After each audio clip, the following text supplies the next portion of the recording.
People ask me how I came to be in this situation, and in many ways I don't know. In other ways I do. I'm a single mum. I just had my 38th birthday.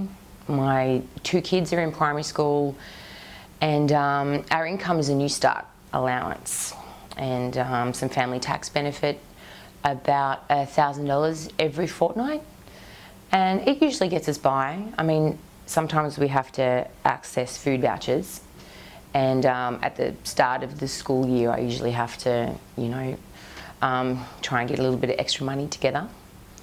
I always need some extra financial support, but we work it out. As part of getting New Start, I have to do courses and look for work. I can only do short hours though, because the kids are in school, and it's really difficult finding a job like that. There's not a lot out there. I feel exhausted.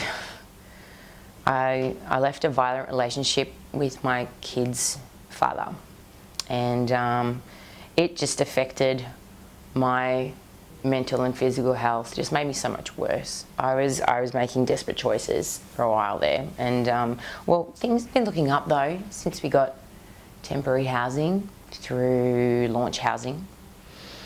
I've got some more support and been putting things back together.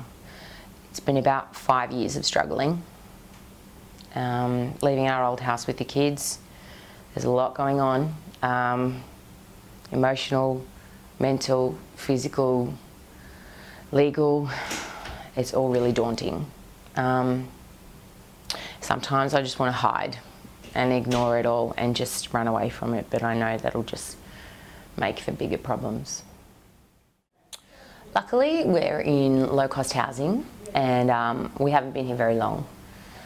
My kids were taken away from me when I became homeless.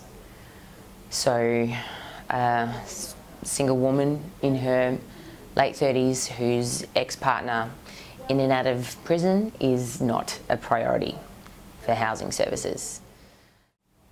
I stayed in all kinds of places before moving into temporary housing and having my kids returned to my care. I mean, even without rent, New Start just doesn't pay the bills. And even though it is low-cost housing, I've ended up in RES, and now they've taken me to VCAT, and that's why I've called Homeless Law.